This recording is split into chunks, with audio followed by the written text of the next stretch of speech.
आप सभी लोगों का स्वागत है और आप लोगों को बहुत सुंदर सी एक कहरवा गीत सुनाऊंगी। जो गीत है सजनवा के ऊपर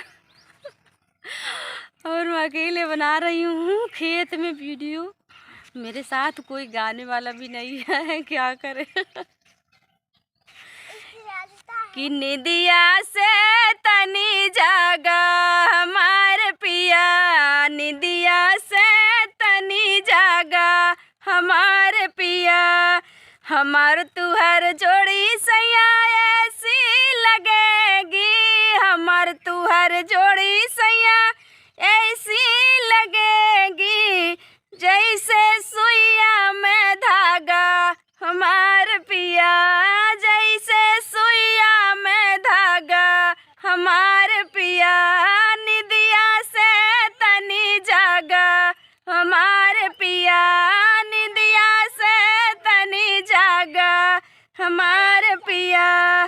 तेरा मेरा बिस्तर ऐसा लगेगा, हमर तुहर बिस्तर ऐसा लगेगा जैसे गद्दा पर तकिया हमार पिया, जैसे गद्दा पर तकिया हमार पिया।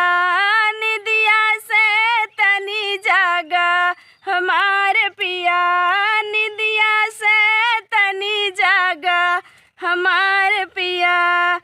हमार तुहर जोड़ी सैया ऐसी लगेगी, हमार तुहर जोड़ी सैया ऐसी लगेगी जैसे कृष्ण और राधा हमार पिया, जैसे कृष्ण और राधा हमार पिया।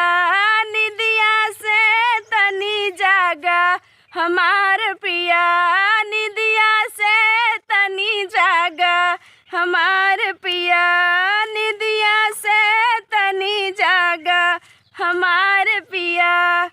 आप लोग बताइएगा गीत कैसी है। और आज मैं अकेले गा रही हूँ, मेरी अम्मा जी काम कर रही हैं, वीडियो में नहीं आई। क्या बेटा?